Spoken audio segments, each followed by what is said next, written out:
Dictation शुरू होगा 5 second बाद। स्मृति श्रीराम शर्मा। सन 1908 ईस्वी की बात है। विराम। दिसंबर का आखिर या जनवरी का प्रारंभ होगा। विराम। चिल्ला जाड़ा पड़ रहा था। विराम।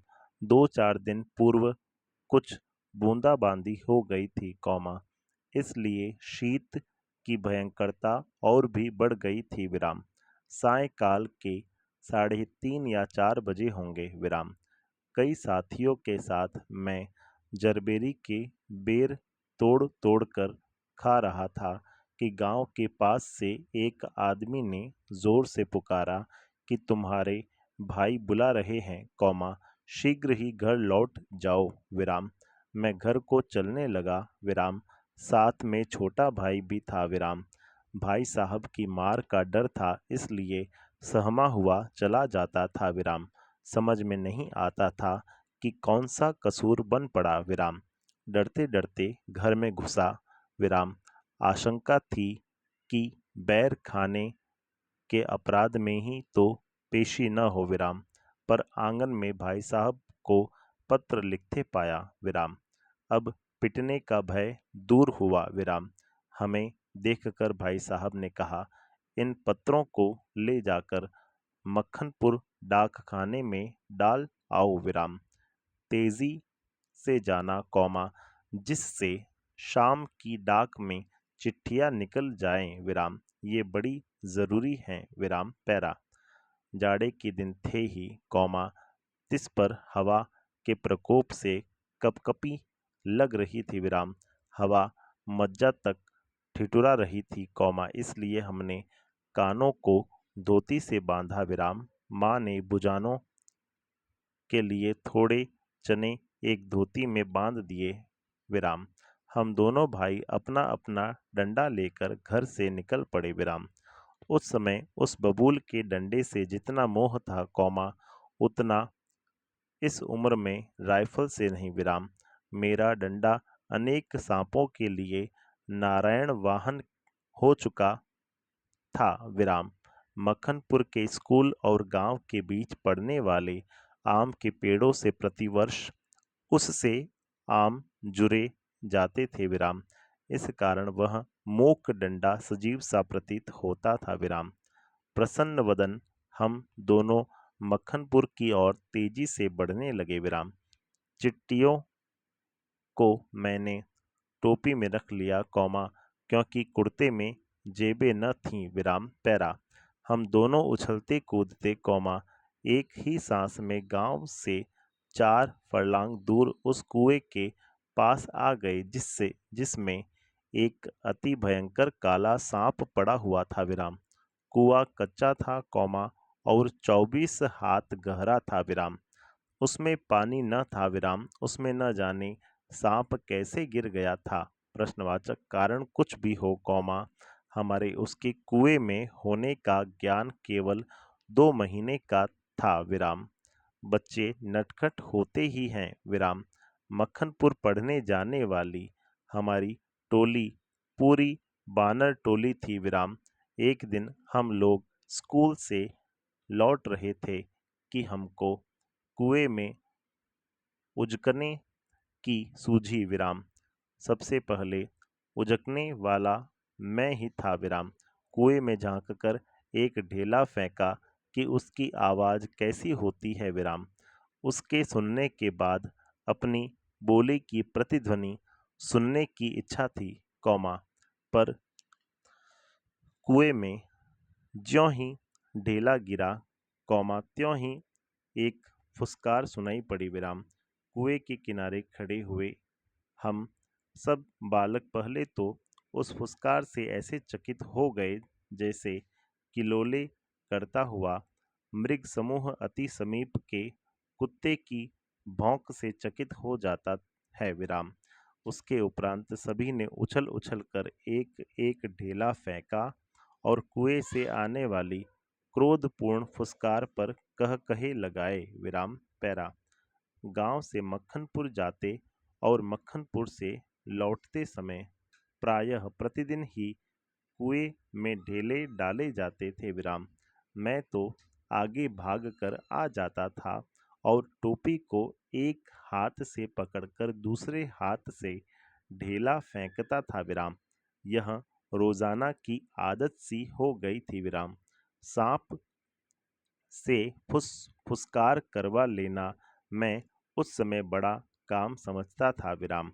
इसलिए जैसे ही हम दोनों उस कुएं की ओर से निकले, कुएं में ढेला फेंक कर फुसकार सुनने की प्रवृत्ति जागृत हो गई विराम। मैं कुएं की ओर बढ़ा विराम। छोटा भाई मेरे पीछे ऐसे हो लिया जैसे बड़े मृग शावक के पीछे छोटा मृग शावक हो लेता है विराम। कुएं के किनारे से एक ढेला उठाया और उछलकर एक हाथ से टोपी उतारते हुए सांप पर ढेला गिरा दिया, पर मुझ पर तो बिजली सी गिर पड़ी विराम। सांप ने फुसकार मारी या नहीं, ढेला उसे लगा या नहीं, यह बात अब तक स्मरण नहीं विराम। टोपी के हाथ में लेते ही तीनों चिट्ठियां चक्कर काटती हुई कुएं में गिर रही थीं विराम। अकस्मात जैसे घास चढ़ते हुए हिरन की आत्मा गोली से हत होने पर निकल जाती है और वह तड़पता रह जाता है, उसी भांति वे चिट्ठियां क्या टोपी से निकल गई, मेरी तो जान निकल गई विराम। उनके गिरते ही मैंने उनको पकड़ने के लिए एक झपट्टा भी मारा, ठीक वैसे जैसे घायल शेर शिकारी को पेड़ पर चढ़ते देख उस पर हमला करता है विराम। पर वे तो पहुंच से बाहर हो चुकी थीं विराम। उनको पकड़ने की घबराहट में मैं स्वयं झटके के कारण कुएं में गिर गया होता विराम। कुएं की पाट पर बैठे हम रो रहे थे, छोटा भाई दाढ़े मारकर और मैं चुपचाप आंखें डबडबाकर विराम। पतीली में उफान आने से ढकना ऊपर उठ जाता है और पानी बाहर टपक जाता है विराम। निराशा, पिटने के भय और उद्वेग से रोने का उफान आता था विराम। पलकों के ढकने भीतरी भावों को रोकने का प्रयत्न करते थे, पर कपोलों पर आंसू ढुलक ही जाते थे विराम। माँ की गोद की याद आती थी विराम।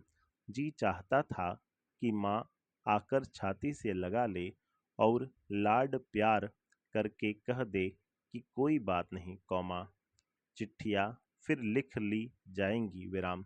तबीयत करती थी कि कुएं में बहुत सी मिट्टी डाल दी जाए और घर जाकर कह दिया जाए कि चिट्ठी डाल आए, पर उस समय मैं झूठ बोलना जानता ही न था विराम। घर लौटकर सच बोलने पर रुई की तरह धुनाई होती विराम। मार के ख्याल से शरीर ही नहीं मन भी कांप जाता था विराम। सच बोलकर पिटने के भावी भय और झूठ बोलकर चिट्ठियों के न पहुंचने की जिम्मेदारी के बोझ से दबा मैं बैठा सिसक रहा था। इसी सोच विचार में 15 मिनट होने को आए विराम। देर हो रही थी, और उधर दिन का बुढ़ापा बढ़ता जाता था विराम। कहीं भाग जाने को तबीयत करती थी, पर पिटने का भय और जिम्मेदारी की दुधारी तलवार कलेजे पर फिर रही थी विराम। दृढ़ संकल्प से दुविधा की बेड़ियां कट जाती हैं विराम। मेरी दुविधा भी दूर हो गई विराम। कुएं में घुसकर चिट्ठियों को निकालने का निश्चय किया विराम। कितना भयंकर निर्णय था विराम। पर जो मरने को तैयार हो, उसे क्या, प्रश्नवाचक। मूर्खता अथवा बुद्धिमता से किसी काम को करने के लिए कोई मौत का मार्ग ही स्वीकार कर ले, और वह भी जानबूझकर, तो फिर वह अकेला संसार से भिड़ने को तैयार हो जाता है विराम। और फल प्रश्नवाचक, उसे फल की क्या चिंता विराम। फल तो किसी दूसरी शक्ति पर निर्भर है विराम। उस समय चिट्ठियां निकालने के लिए मैं विषधर से भिड़ने को तैयार हो गया विराम। पासा फेंक दिया था विराम। मौत का आलिंगन हो अथवा सांप से बचकर दूसरा जन्म, इसकी कोई चिंता न थी विराम। पर विश्वास यह था कि डंडे से सांप को पहले मार दूंगा, तब फिर चिट्ठियां उठा लूंगा विराम।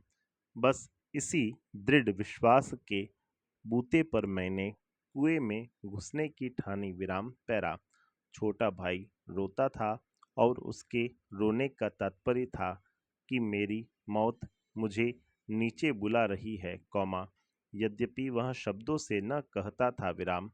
वास्तव में मौत सजीव और नग्न रूप में कुएं में बैठी थी, पर उस नग्न मौत से मुठभेड़ के लिए मुझे भी नग्न होना पड़ा विराम।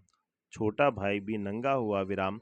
एक धोती मेरी, एक छोटे भाई की, एक चने वाली, दो कानों से बंधी हुई धोतियां, 5 धोतियां और कुछ रस्सी मिलाकर कुएं की गहराई के लिए काफी हुई विराम। हम लोगों ने धोतियां एक दूसरे से बांधी और खूब खींच खींच कर आजमा लिया कि गांठें कड़ी हैं या नहीं विराम। अपनी ओर से कोई धोखे का काम न रखा विराम। धोती के एक सिरे पर डंडा बांधा और उसे कुएं में डाल दिया विराम। दूसरे सिरे को डैंग, वह लकड़ी जिस पर चरसपुर टिकता है, के चारों ओर एक चक्कर देकर और एक गांठ लगाकर छोटे भाई को दे दिया विराम। छोटे भाई केवल 8 वर्ष का था, इसीलिए धोती को डैंग से कड़ी करके बांध दिया और तब उसे खूब मजबूती से पकड़ने के लिए कहा विराम। मैं कुएं में धोती के सहारे घुसने लगा विराम। छोटा भाई रोने लगा विराम। मैंने उसे आश्वासन दिलाया कि मैं कुएं के नीचे पहुंचते ही सांप को मार दूंगा, और मेरा विश्वास भी ऐसा ही था विराम। कारण यह था कि इससे पहले मैंने अनेक सांप मारे। स्टॉप।